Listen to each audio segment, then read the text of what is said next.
ओम शांति। आइए सुनते हैं प्यारे बाप दादा की 20 दिसंबर 2022 की साकार मुरली।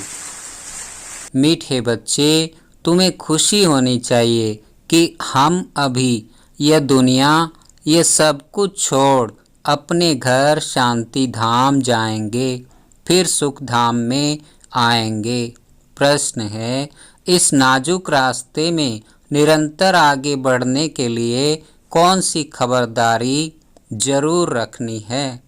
उत्तर, कभी भी कोई व्यर्थ व शैतानी बातें सुनाए तो उसका मित्र नहीं बनो। हाजी करके ग्लानि की बातें सुनना माना बाप का ना फरमान बरदार बनना। इसलिए रहम दिल बन उसकी आदत को मिटाना है, बाप का फरमान बरदार बनना है, ज्ञान का सुरमा पहन लेना है।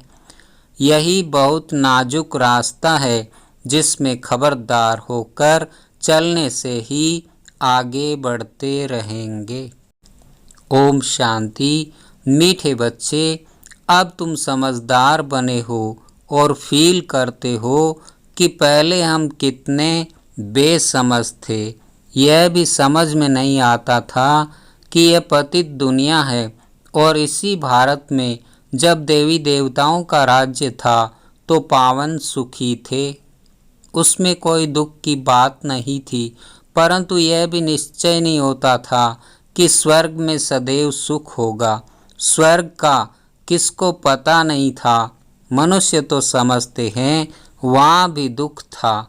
यह है बेसमझी। अब तुम बच्चे समझदार बने हो, बाप ने आकर समझाया है, उनकी श्रीमत पर तुम चल रहे हो। मनुष्य कहते भी हैं कि यह पतित दुनिया है, स्वर्ग पावन दुनिया थी। पावन दुनिया में भी दुख हो फिर तो दुख की दुनिया हुई। फिर गीत भी रांग हो जाता है। कहते हैं, हे बाबा ऐसी जगह ले चलो जहाँ आराम सुख चैन हो। बच्चे यह भी जानते हैं स्वर्ग सोने की चिड़िया थी, देवी देवता थे। कहते भी हैं हम एक दो को दुख नहीं देते थे, परंतु फिर कह देते कि यह दुख सुख सब परंपरा से चला आता है। कृष्ण पर भी झूठे कलंक लगा दिए हैं। कहा जाता है जैसी पतितों की दृष्टि वैसी सृष्टि। समझते हैं सारी सृष्टि पतित ही है। इस समय उन्हों की दृष्टि ही पतित है तो सारी सृष्टि को ही पतित समझते हैं। कह देते हैं परंपरा से यह पतितपना चला आता है। अभी तुम बच्चों में समझ आती जाती है, 100 नंबरवार पुरुषार्थ अनुसार। बच्चों को परमपिता परमात्मा के डायरेक्शन मिलते हैं। आत्माओं को बाप बेट समझाते हैं सब आत्माएं पतित हैं, इसलिए पतित आत्मा को पाप आत्मा कहा जाता है। बाप आत्माओं से बात करते हैं, तुम हमारे अविनाशी बच्चे हो। फिर मम्मा बाबा भी कहते हो। इस दुनिया में किसको भी पिताश्री नहीं कह सकते, श्री माना श्रेष्ठ, परंतु यहाँ एक भी मनुष्य श्रेष्ठ है नहीं। यह तो एक की ही महिमा हो सकती है। बल तुम इनको इस समय कहते हो क्योंकि संन्यास किया हुआ है श्रेष्ठ बनने के लिए। तुम जानते हो हम अभी फरिश्ते बनने वाले हैं, लेकिन चलते चलते श्रेष्ठ बनते बनते जट माया रावण थप्पड़ लगाकर भ्रष्ट बना देती है। भ्रष्ट को श्री कह नहीं सकते। श्री लक्ष्मी, श्री नारायण, श्री राधे, श्री कृष्ण कहते हैं। मंदिरों में भी जाकर उन्हों की महिमा गाते हैं, अपने को श्रेष्ठ कह नहीं सकते। अब तुम बच्चों ने समझा है भारत श्रेष्ठ था, वहाँ मूत पलीती नहीं थी, शुद्ध श्रेष्ठ थे। बाप की महिमा है ना, मूत पलीती कपड़ों को धोकर कंचन कर देते हैं। इस समय तो सभी पतित हैं, बरोबर है भी रावण राज्य। मनुष्य रावण को वर्ष वर्ष जलाते हैं परंतु जलता ही नहीं, फिर खड़ा हो जाता है। यह भी मनुष्यों को समझ में नहीं आता। जबकि जला देते हैं फिर हर वर्ष नया क्यों बनाते हैं? इससे सिद्ध होता है रावण राज्य गया नहीं है। स्वर्ग में जब राम राज्य होता है तब वहाँ रावण की एफिजी निकालेंगे नहीं। कहते हैं रावण को जलाया फिर लंका को लूटा, रावण की लंका सोनी बताते हैं परंतु ऐसा है नहीं। यह तो सारी दुनिया लंका है, यह आइलैंड है ना, सारे वर्ल्ड पर रावण का राज्य है। यह भी तुम बच्चे समझते हो। कॉलेज में कोई बेसमझ जाकर बैठे तो क्या समझ सकेगा? कुछ भी नहीं, वेस्ट ऑफ टाइम करेंगे। यह ईश्वरीय कॉलेज है, इनमें नया आदमी कोई समझ नहीं सकेंगे। इसलिए 7 रोज़ क्वारंटाइन में बिठाना पड़े जब तक लायक बने। फिर भी अच्छा आदमी रिलीजियस माइंडेड है तो उनसे पूछना है, परमपिता परमात्मा तुम्हारा क्या लगता है? वह आत्माओं का पिता और प्रजापिता भी तो बाप है। यह पॉइंट बड़ी अच्छी है परंतु बच्चे इस पर इतना हर्षित नहीं होते हैं। बाप कहते हैं तुमको नई नई पॉइंट सुनाता हूँ जिससे तुमको नशा चढ़े, किसको समझाने की युक्ति आए। तुम फॉर्म भरकर पूछ सकते हो कि परमपिता परमात्मा से तुम्हारा क्या संबंध है? कहेगा परम पिता तो पिता हुआ ना। फिर उस समय सर्वव्यापी का ज्ञान ही उड़ जाएगा। तुम जब प्रश्न पूछेंगे तो कहेंगे वह तो बाप है, हम सब बच्चे हैं, इतना मान ले तो लिखा लेना चाहिए। प्रजापिता के भी बच्चे ठहरे, वह शिव हो गया दादा और वह बाबा। शिव बाबा स्वर्ग की स्थापना करने वाला है तो जरूर उनसे ही वर्षा मिलेगा। बहुत सहज से सहज बातें निकालने पड़ती है। मित्र संबंधियों आदि के पास जाओ, उनको भी ये समझाओ यह तो नशा है ना। हम बाप दादा से वर्षा पाते हैं, माता से वर्षा नहीं मिलेगा। बाप को इस स्वर्ग की स्थापना करनी है ना, वही मालिक है। जैसे इनको दादे के वर्षे का हक है वैसे पोतरे पोतरियों को भी हक है। बाप कहते हैं मुझे याद करो, ऐसे नहीं कहते कि इस देहधारी को भी याद करो। बाप सम्मुख बात कर रहे हैं। कल्प पहले भी ऐसे समझाया था परंतु बच्चों को देह अभिमान बहुत आ जाता है, देहधारियों से लव हो जाता है। बाप कहते हैं हे आत्माएं, तुम तो ऐश्वर्य आई थी, फिर पाठ बजाते अब 84 जन्म पूरे किए हैं।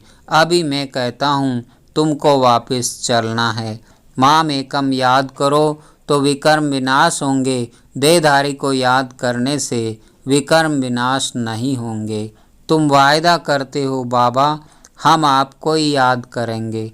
तुमको इस पुरानी दुनिया में अब रहना ही नहीं है, इसमें कोई चैन नहीं, इसलिए कहते हो ऐसी जगह ले चलो जहाँ सुख चैन हो। तुम बच्चे जानते हो हम पहले जाएंगे शांति धाम में, वहाँ सुख चैन का नाम नहीं, शांति ही शांति होगी। फिर जाएंगे सुख धाम में, वहाँ फिर शांति का नाम नहीं लेंगे। जब दुख है तो अशांति है, सुख में तो शांति है ही परंतु वह शांति धाम नहीं। शांति धाम है आत्माओं का स्वीट होम। बाप सारे आदि मध्य अंत को जानने वाला है। अब तुम बच्चों का धंधा ही है पढ़ना पढ़ाना और फिर अपने शरीर निर्वाह अर्थ कर्म भी करना है। तुम जानते हो हम इस मृत्यु लोक से अमर लोक चले जाएंगे वाया शांति धाम। यह बुद्धि में याद रखना है। जब तक तुम ट्रांसफ़र हो जाओ अपनी पढ़ाई की रिजल्ट तक पढ़ना पड़े, जब तक मृत्यु नहीं हुआ है पढ़ना ही है। यह तो याद कर सकते हो ना कि अब हमको जाना है घर, यह दुनिया, ये सब कुछ छोड़ना है। खुशी होनी चाहिए। बेहद नाटक का राज भी समझ गए हो। हद का नाटक पूरा होता है तो कपड़े बदली कर घर चले जाते हैं। कैसे हमको भी जाना है, 84 जन्मों का चक्र पूरा होता है। याद भी करते हैं, हे पतित पावन आओ, शिव बाबा को ही याद करेंगे। एक तरफ कहते पतित पावन आओ, दूसरे तरफ फिर सर्वव्यापी कह देते, कोई अर्थ ही नहीं निकलता। बच्चों को कितना सहज रीति समझाते हैं, शांति धाम को याद करो, यह दुख धाम है, इसका विनाश भी सामने खड़ा है। यह वही महाभारत लड़ाई है। यूरोपवासी यादव भी है और कौरव पांडव भाई भाई है। हम एक ही घर के हैं ना। भाई भाई में युद्ध हो नहीं सकती। यहाँ तो युद्ध की बात ही नहीं, परंतु मनुष्यों का भी धंधा है एक दो को लड़ाना। यह तो एक रस्म है, सब एक दो के दुश्मन है। बच्चा भी बाप का दुश्मन बन पड़ता है। मृत्यु लोक की रस्म रिवाज भी सबकी अपनी अपनी है। बाप का प्लेन देखो कितना बड़ा है, सबके प्लेन्स खत्म कर देते हैं और सुखधाम की स्थापना करते हैं, बाकी सबको शांति धाम में भेज देते हैं। तुम बच्चे देखते हो हम किसके सामने बैठे हैं। निश्चय है परम पिता परमात्मा ज्ञान का सागर है। इन आर्गन्स द्वारा हमको नॉलेज दे रहे हैं। और कोई सत्संग ऐसा होगा क्या? यहाँ बाप सामने बैठ समझाते हैं। जानते हो बाप हम आत्माओं से बात करते हैं, हम कानों से सुनते हैं। बाप इस दादा के मुख द्वारा बोलते हैं। जो ज्ञान रत्न बाबा के मुख से निकलते वही तुम बच्चों के मुख से निकलने चाहिए। सदैव मुख से रत्न ही निकले। फालतू शैतानी बातें सुननी भी नहीं चाहिए। कई तो बड़ी खुशी से बैठ सुनते हैं। बाप कहते हैं ऐसी बातें सुनो, वह किसको करते हुए देखो तो बाबा को बताओ तो बाबा समझा नहीं देंगे, नहीं तो वह पक्के हो जाते हैं। परंतु ऐसा होता रहता है। बाबा को सुनाते नहीं हैं कि बाबा ये फालतू बातें सुनाते हैं, इनको मना की जाए तो आदत मिट जाए। बाप सभा में समझाएंगे, परंतु ऐसे के फिर मित्र बन जाते हैं। माया अच्छे अच्छे बच्चों की बुद्धि भी पत्थर बना देती है।